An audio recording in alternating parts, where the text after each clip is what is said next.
দুর্গা সাগর না, এটা হচ্ছে প্রেম সাগর। কারণ এই পুকুরের চারপাশে অনেক ছোট ছোট বেঞ্চ করা হয়েছে। সেসব বেঞ্চে সবাই প্রেম সাগর নামেই পরিচিত, কারণ এখানে সবাই প্রেম করার জন্য আসে। কারণ কেউ যদি বলে যে এটা দুর্গা সাগর, আমি বলবো প্রেম সাগর, বাংলা কথা যেটা। সবাই নাচানাচি করতে যাবো, এই আর কিছু নয়।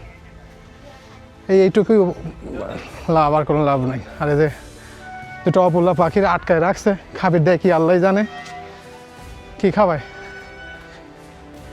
পাখিটার নাম হচ্ছে ইমু পাখি, কিন্তু আমরা তো কই উট পাখি। বাবা এটা অস্ট্রেলিয়ার থেকে আনছে, বাবা রে বাবা।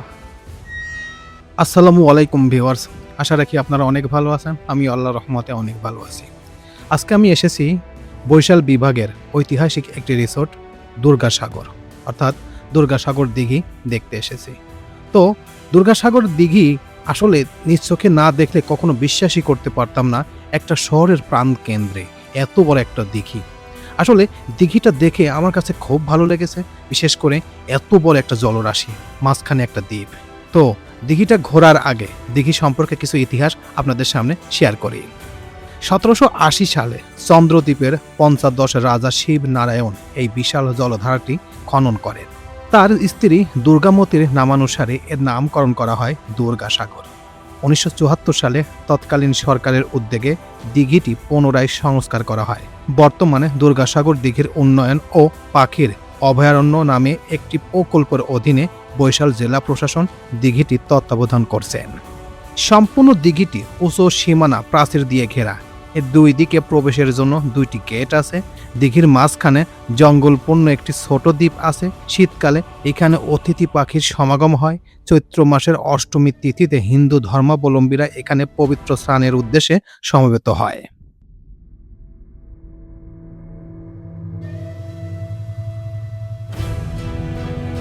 তবে এই দিঘিটি দেখার জন্য আপনারা কিভাবে আসবেন?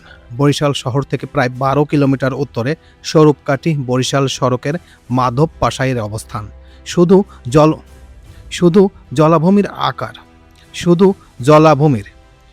জলাভূমির আকার 27 একর, পার্শ্ববর্তী পার জমিসহ মোট আয়তন 45.42 একর।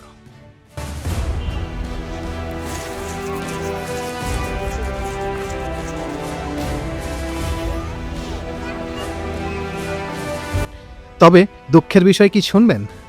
আসলে এই দিঘিটি এত বড়, কিন্তু বড় বড় মাপের লোক আসে, কিন্তু এখানে আসলে দিঘি হয়েছে, এত ইতিহাস আছে, তবে এই দিঘিটি প্রেম সাগরে পরিণত হয়েছে।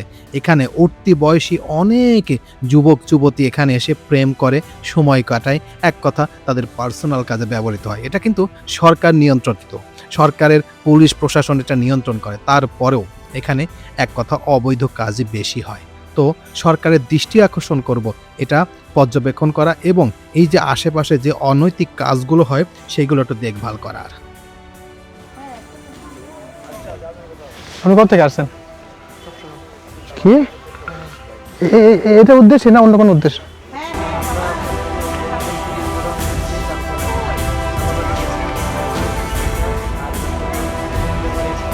লাকুটিয়া জমিদার। হ্যাঁ, হ্যাঁ,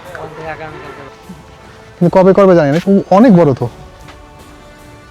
সবচেয়ে বড়, দ্রুত দৌড়াতে পারে ও, এর সাথে দৌড়াতে কেউ দৌড়াতে পারে না।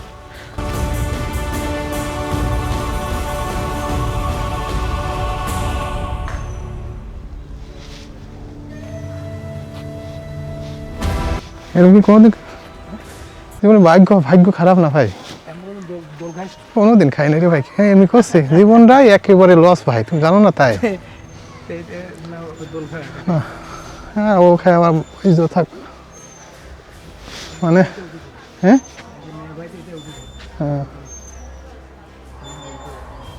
দুইজন থাকবে না, তোমার দুইজন করতে আমি ভিডিও করতাম, নাই তো।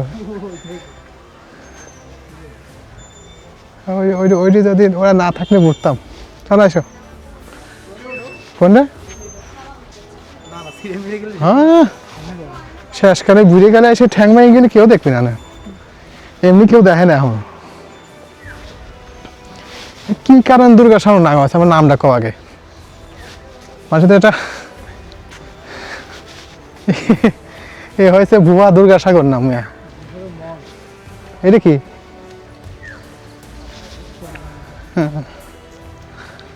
দুর্গাসাগর মঞ্চ বাস্তবায়নে প্রশাসন বরিশাল।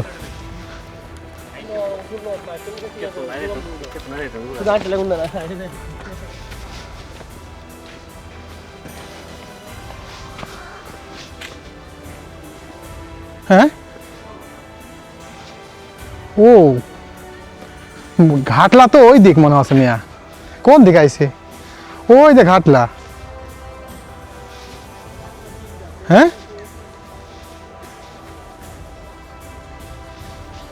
এই আশা এইটাই বড় না বাগেরহাটটা বড়? বাগেরহাটটা বড় না? হ্যাঁ, বাগেরহাট বড়।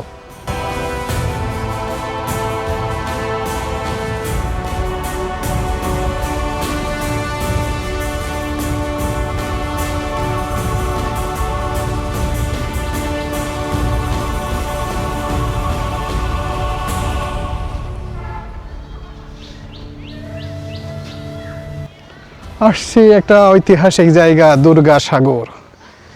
আসলে দুর্গাসাগরের সম্পর্কে কোনো তথ্যপত্র আমার কাছে নাই, তবে আজকে জানবো। অবশ্যই একটা ইতিহাস তো অবশ্যই আছে, কী কারণে দুর্গাসাগর নামকরণ হয়েছে সেটা জানতেই হবে যে কোনো মূল্যে, যে দুর্গাসাগর নাম কেন হয়েছে।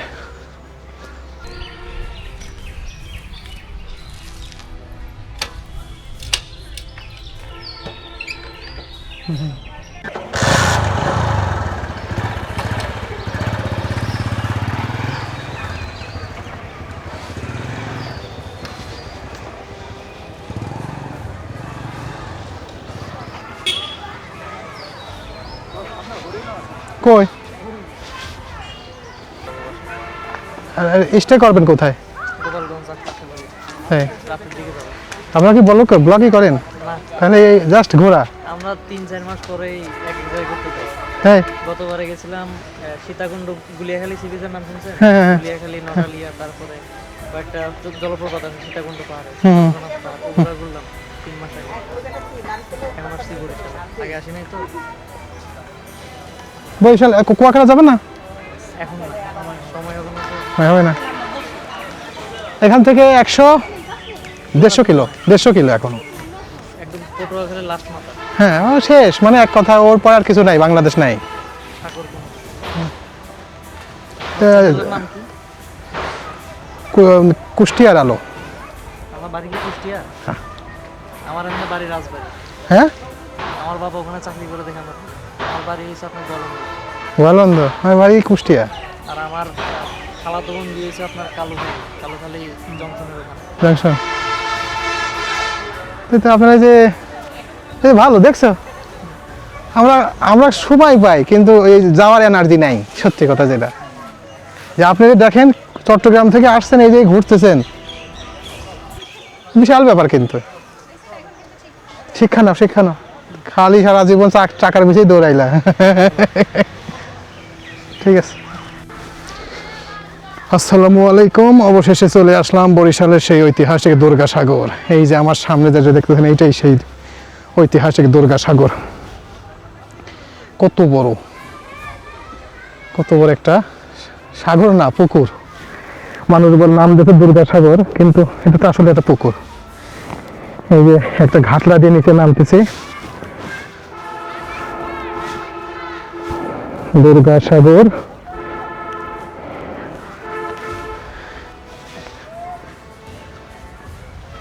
এই যে দেখেন, এই সেই দুর্গাসাগর। এখানে সম্ভবত মাছ মারে সবাই। দেখেন কত বড় একটা,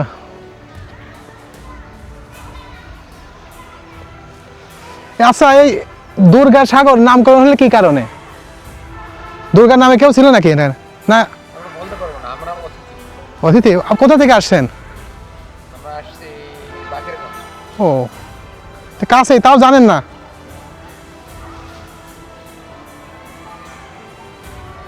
নৌকা থাকে তো ওইখানে যাইতাম, ওইটা মনে হয় ভালো জায়গা না, মানে অনেক কিছু আছে।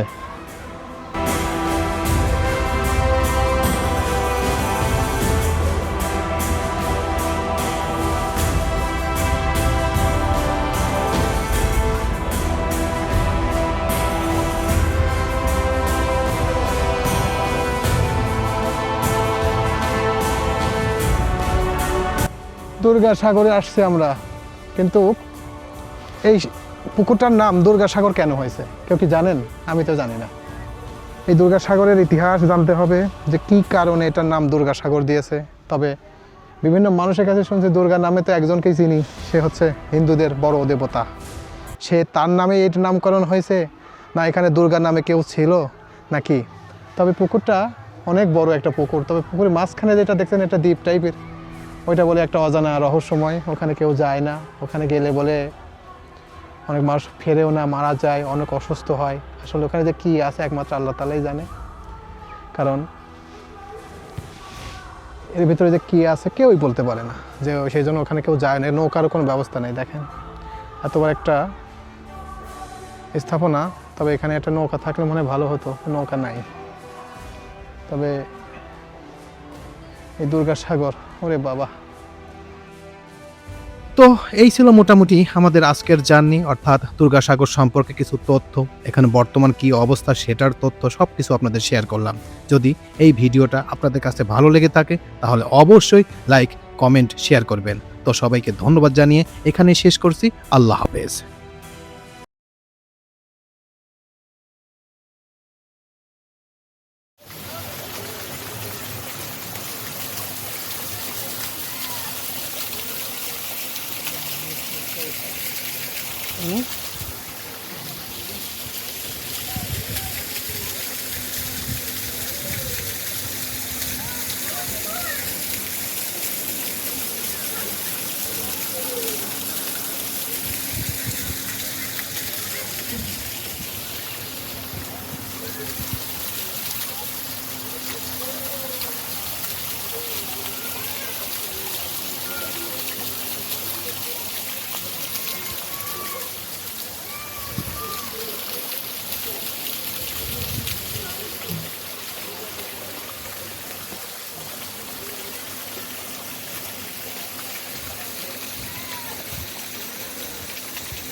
হুম